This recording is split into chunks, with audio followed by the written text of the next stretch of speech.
The first learning objective in Audit Module 1 is to explain the status of the different auditing and assurance services with reference to the International Framework for Assurance Engagements.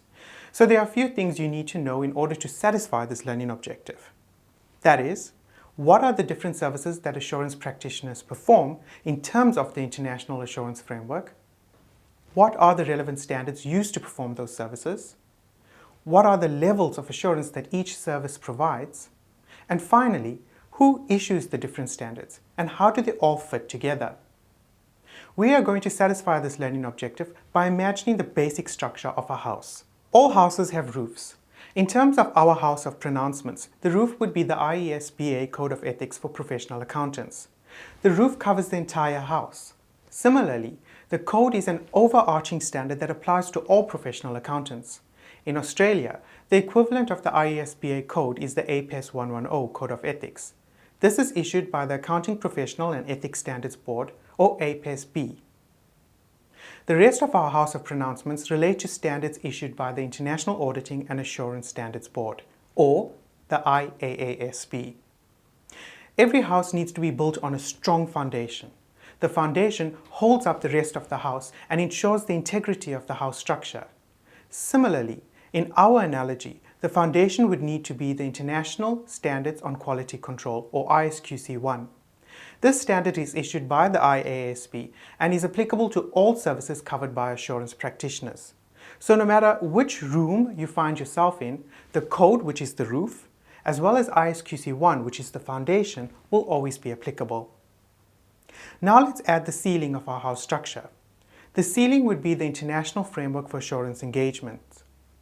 The framework provides a frame of reference for assurance practitioners and others involved in the assurance engagements, including intended users of the assurance report and those engaging an assurance practitioner. Before we get into the different engagement classifications, we need to consider the continuum of assurance levels. We will be using this to plot where the different classifications of engagements fall so that we can visualize the level of assurance that different services provide. On the one end of the continuum, we have no assurance. On the extreme opposite end, we have absolute assurance. This is the highest level of assurance since 100% of the population will be tested. This type of assurance is very rare in practice as it is time-consuming and the costs far outweigh the benefits. Next, we have reasonable assurance that provides a high level of assurance but is less than absolute assurance. Limited assurance would sit between reasonable assurance and no assurance. This is because the assurance that is provided would be less than reasonable assurance, but more than no assurance at all. The first engagement classification under the International Framework for Assurance Engagements is audits of historical financial information. The standards applicable to audits are the International Standards on Auditing, or ISAs for short. Audit engagements provide reasonable assurance. So if we were to plot this on the continuum, you would note that audits results in a very high level of assurance, but it would not provide absolute assurance. The second engagement classification under the International Framework for Assurance Engagements are reviews of historical financial information. The standards applicable for reviews are the International Standards on Review Engagements, or ISRE for short. Review engagements provide limited assurance. So if we were to plot this on the continuum, you would note that the level of assurance provided is on the lower end of the continuum. The third engagement classification relates to assurance engagements other than audits or reviews of historical financial information. For example, providing assurance on a prospectus for investors. The prospectus would include financial as well as non-financial information. Further, there would be financial forecasts rather than historical financial information.